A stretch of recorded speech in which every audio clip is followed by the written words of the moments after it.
जब भी किसी की आशा और इच्छा भंग होती है तो उसका हृदय क्रोध से भर जाता है। जिस व्यक्ति को वो अपना अपराधी समझता है उसे दंड देने का प्रयत्न करता है। पर क्या हमारी इच्छा या आशा का भंग होना क्या सदा ही किसी का अपराध होता है? इच्छाओं के अपूर्ण रहने के तो कई कारण हो सकते हैं। कुछ तो संजोग के कारण अधूरी रह जाती हैं और कुछ नियति के कारण। और कभी कभी इच्छाओं का स्वरूप ही ऐसा होता है कि वो पूर्ण नहीं हो पाती। बिना परिस्थिति पर विचार किए किसी को अपराधी मान लेना न्याय नहीं, प्रतिशोध है। न्याय का आधार तो दया है, करुणा है, और प्रतिशोध का आधार क्रोध, अहंकार। अर्थात हृदय में करुणा धारण किए बिना किसी के अपराध के विषय में विचार करना, किसी को दंड देना क्या अपने आप में ही अन्याय नहीं? स्वयं विचार कीजिए।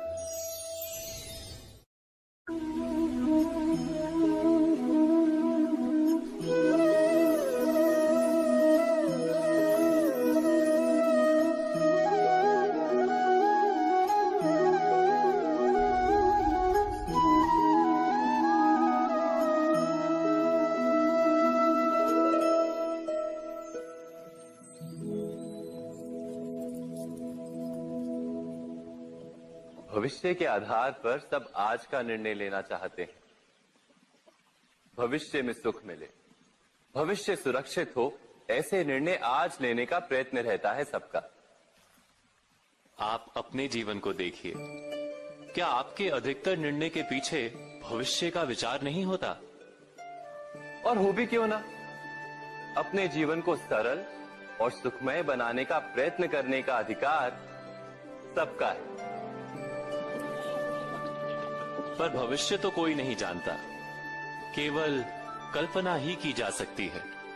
तो जीवन के सारे महत्वपूर्ण निर्णय कल्पनाओं के आधार पर ही करते हैं हम।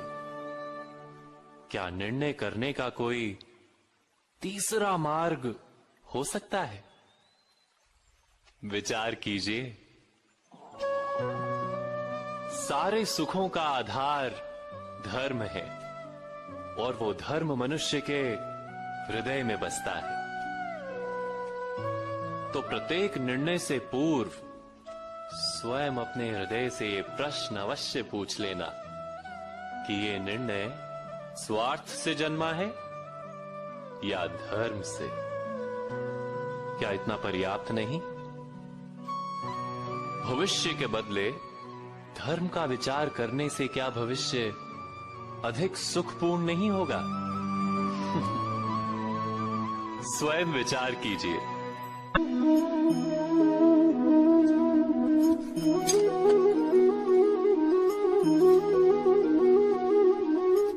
भविष्य का दूसरा नाम है संघर्ष।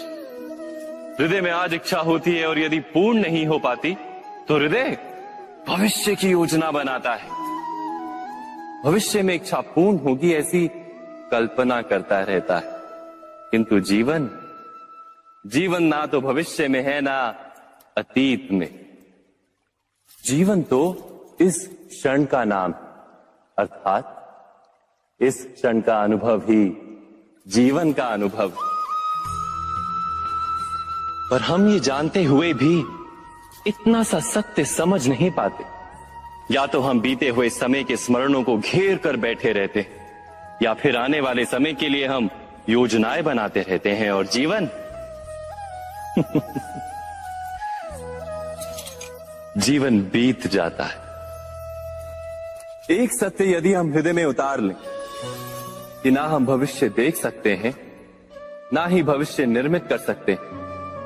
हम तो केवल धैर्य और साहस के साथ भविष्य को आलिंगन दे सकते हैं, स्वागत कर सकते हैं भविष्य का। तो क्या जीवन का हर पल जीवन से नहीं भर जाएगा? स्वयं विचार कीजिए।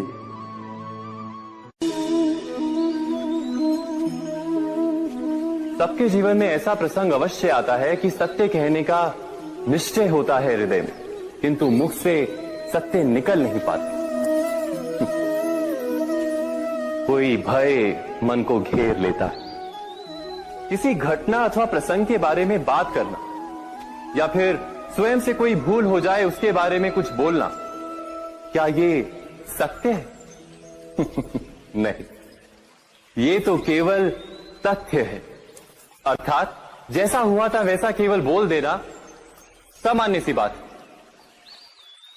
किंतु कभी कभी उस तथ्य को बोलते हुए भी भय लगता है। कदाचित किसी दूसरे की भावनाओं का विचार आता है मन, दूसरे को दुख होगा ये भय भी शब्दों को रोकता है।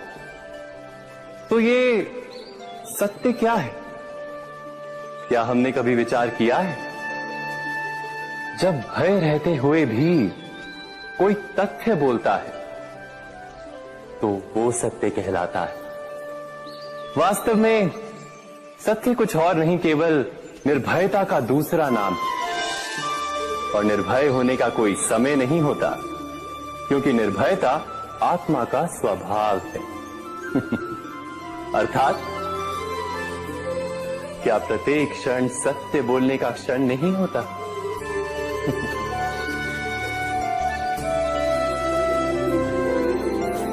स्वयं विचार कीजिए।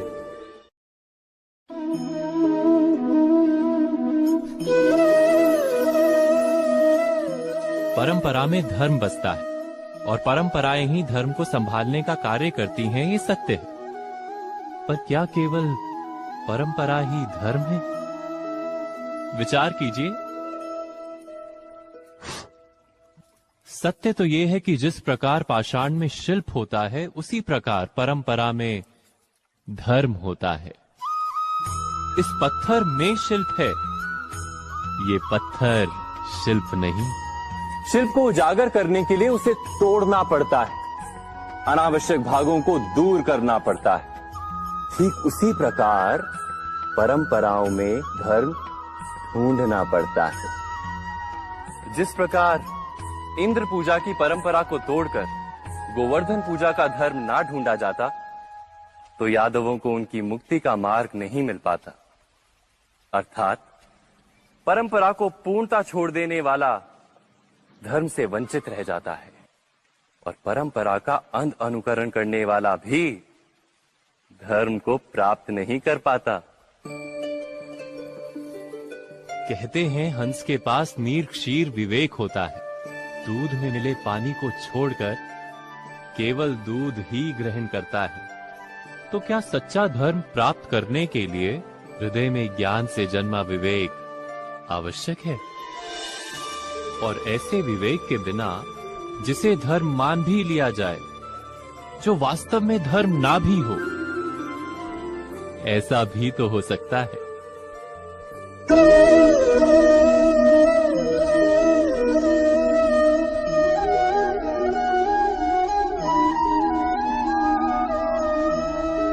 महाभारत का ये युद्ध, महाभारत की ये कथा अनेक सत्यों को प्रस्थापित करती है। महानतम सत्य ये कि अलगपन और भिन्नता ही अधर्म का मूल है, और एकात्मता ही धर्म का आधार है। कैसे? स्वयं विचार कीजिए। मनुष्य का हृदय सुख की आशाओं से, सत्ता और संपत्ति की इच्छाओं से घिरा रहता है सदा। किंतु सामान्य रूप से मनुष्य अपने माता पिता, संतानों, भाई बहन या पत्नी के साथ उचित व्यवहार ही करता है,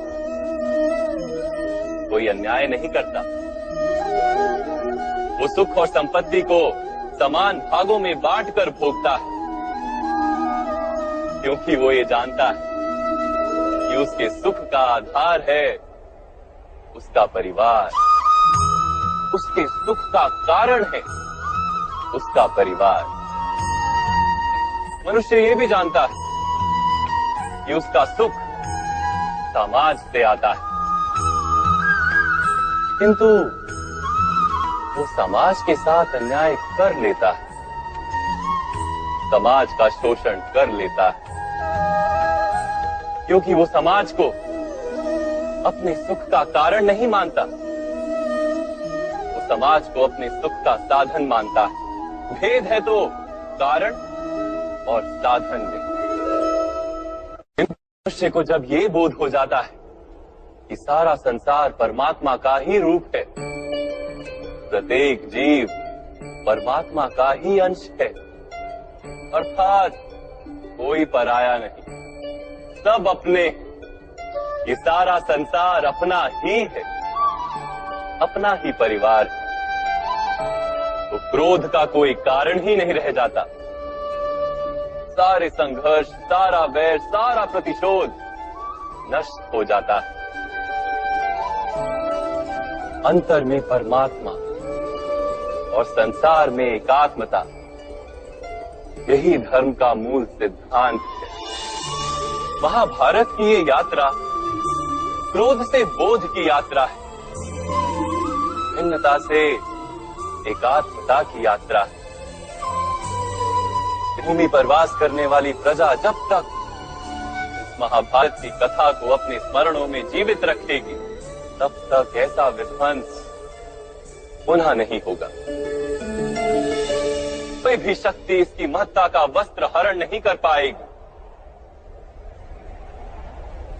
इस यात्रा में मेरे साथ प्रवास करने वालों को मैं अभिनंदन देता हूं।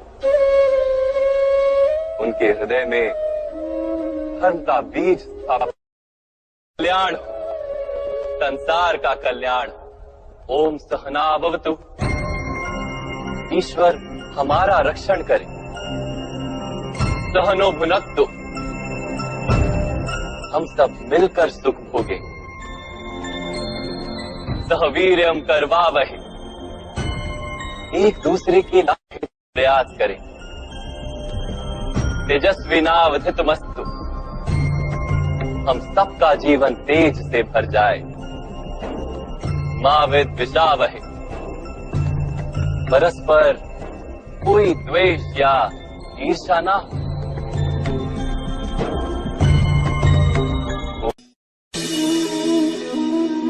मनुष्य के हृदय में भय का साम्राज्य रहता है सदा।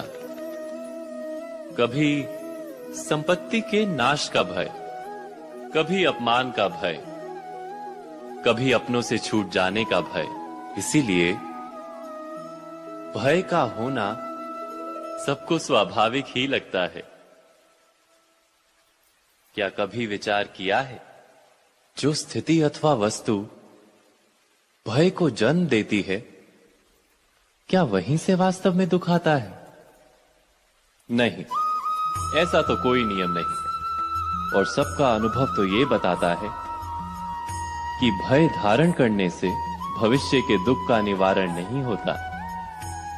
भय केवल आने वाले दुख की कल्पना मात्र ही है। वास्तविकता से इसका कोई संबंध नहीं है। तो क्या ये जानते हुए भी कि भय कुछ और नहीं, केवल कल्पना मात्र ही है, इससे मुक्त होकर निर्भय बन पाना क्या बहुत कठिन है? अवश्य विचार कीजिएगा।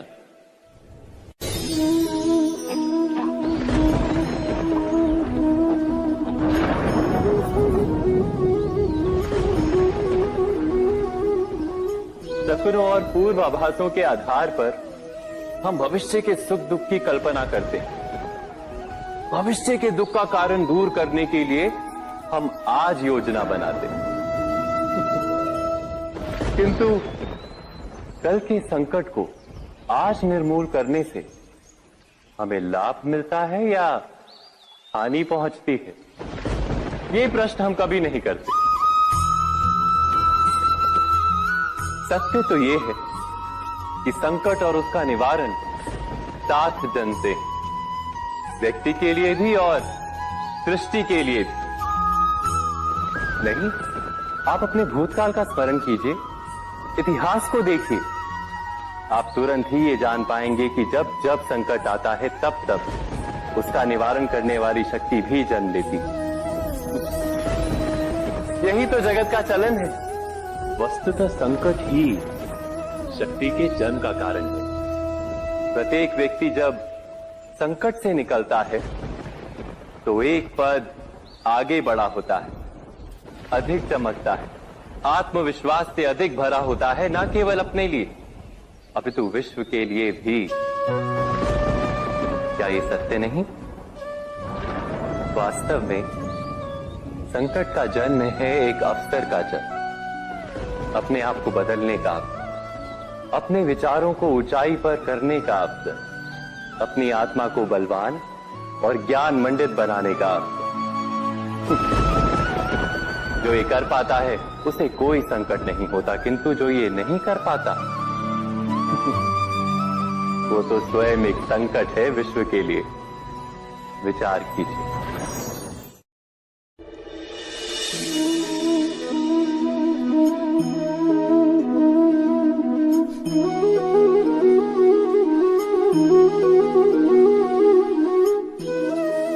जीवन का हर क्षण निर्णय का क्षण होता है। प्रत्येक पद पर दूसरे पद के विषय में कोई निर्णय करना ही पड़ता है, और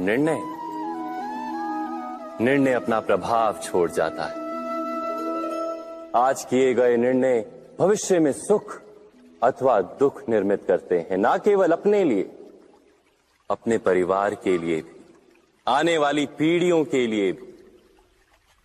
जब कोई दुविधा सामने आती है तो मन व्याकुल हो जाता है, अनिश्चय से भर जाता है। निर्णय का वो क्षण युद्ध बन जाता है और मन बन जाता है युद्ध भूमि। अधिकतर निर्णय हम दुविधा का उपाय करने के लिए नहीं, केवल मन को शांत करने के लिए लेते हैं। पर क्या कोई दौड़ते हुए भोजन कर सकता है? नहीं। तो क्या युद्ध से जूझता हुआ मन कोई योग्य निर्णय ले पाएगा? वास्तव में शांत मन से जब कोई निर्णय करता है तो अपने लिए सुखद भविष्य बनाता है, किंतु अपने मन को शांत करने के लिए जब कोई निर्णय करता है तो वो व्यक्ति भविष्य में अपने लिए कांटों भरा वृक्ष लगाता है। स्वयं विचार कीजिएगा।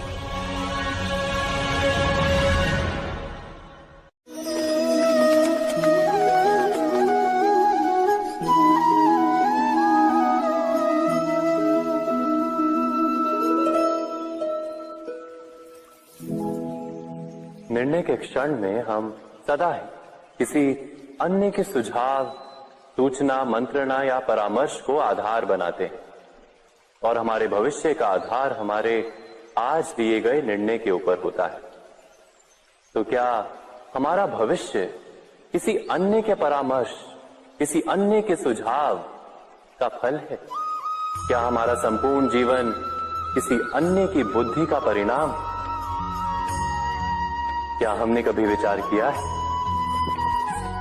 सबका अनुभव है कि भिन्न भिन्न लोग एक ही स्थिति में भिन्न भिन्न परामर्श देते हैं। मंदिर में खड़ा भक्त कहता है कि दान करना चाहिए, और चोर कहता है यदि अवसर मिले तो इस मूर्ति के श्रृंगार चुरा। धर्म से भरा हृदय धर्ममय सुझाव देता है, और अधर्म से भरा हृदय अधर्म का परामर्श देता है।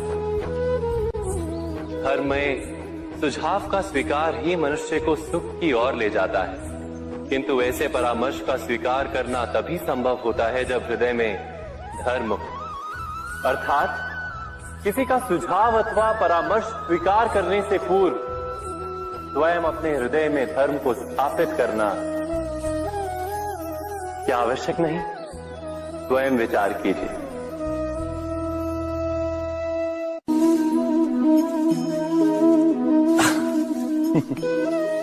मनुष्य के सारे संबंधों का आधार है अपेक्षा।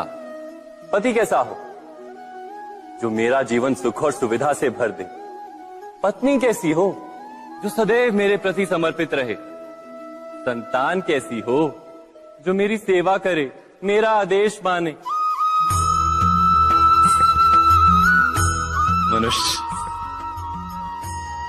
मनुष्य उसी को प्रेम भी कर पाता है जो उसकी अपेक्षा पूर्ण करता है। और अपेक्षा की तो नियति है भंग होना। कैसे? क्योंकि अपेक्षा मनुष्य के मस्तिष्क में जन्म लेती है। कोई अन्य व्यक्ति उसकी अपेक्षाओं के बारे में जान ही नहीं पाता। पूर्ण करने की प्रामाणिक इच्छा हो तब भी कोई मनुष्य किसी की अपेक्षाओं को पूर्ण नहीं कर पाता। और वहां से जन्म लेता है संघर्ष। सारे संबंध संघर्ष में परिवर्तित हो जाते।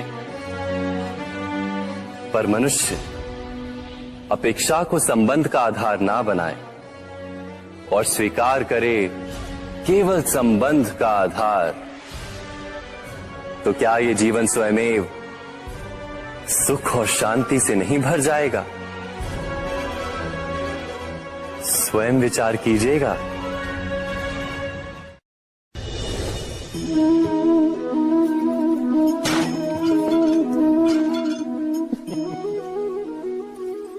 कभी कभी कोई घटना मनुष्य के जीवन की सारी योजनाओं को तोड़ देती और मनुष्य उस आघात को अपने जीवन का केंद्र मान लेता।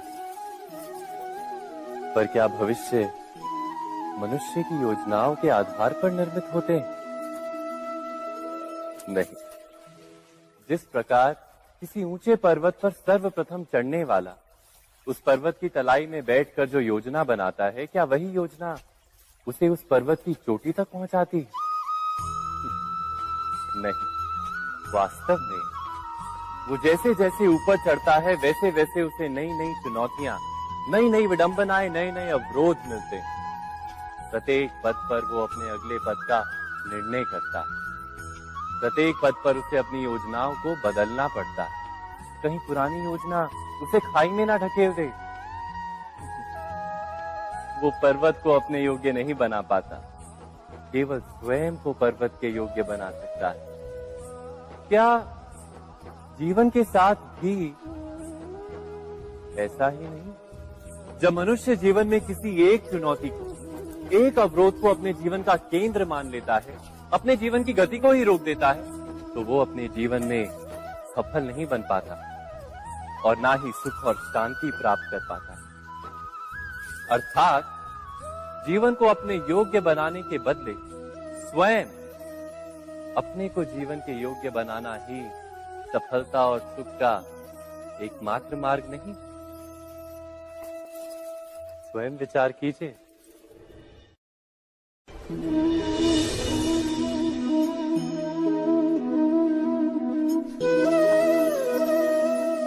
सत्ता की लालसा सबके हृदय को घेरे रहती है। प्रत्येक व्यक्ति अपना एक राष्ट्र निर्मित करने का प्रयत्न अवश्य करता है। फिर वो राष्ट्र कुरु राष्ट्र की भांति बहुत बड़ा हो या फिर अपने परिवार तक सीमित हो, वो सत्ता प्राप्त करने का प्रयास अवश्य करता है। किंतु सत्ता का वास्तविक रूप क्या है? क्या हमने कभी विचार किया है? एक मनुष्य जितने अधिक लोगों के जीवन को प्रभावित कर सके, जितने अधिक लोगों के जीवन की स्वतंत्रता पर अंकुश रख सके, उतनी ही अधिक सत्ता का अनुभव करता है वो। सत्ता का वास्तविक रूप ही है अन्य के जीवन पर स्वयं का प्रभाव। किंतु क्या वास्तविक प्रभाव प्रेम, दया, करुणा और धर्म से निर्मित नहीं होता? जब भी मनुष्य कठोरता और अधर्म से सत्ता प्राप्त करने का प्रयत्न करता है, तब वो दूसरों के हृदय में विरोध अथवा विद्रोह को जन्म देता है। और परिणाम कुछ इस प्रकार। हाँ, कुछ समय के लिए वो स्वयं को प्रभावी और शक्तिशाली अवश्य पाता है, किंतु वो वास्तविक सत्ता नहीं। यही कारण है कि भृगु और वशिष्ठ जैसे ऋषियों की आज भी पूजा की जाती है, रावण और हिरण्यकशिपु की नहीं। इस पर तो आप विचार अवश्य करें। सत्य कहा ना?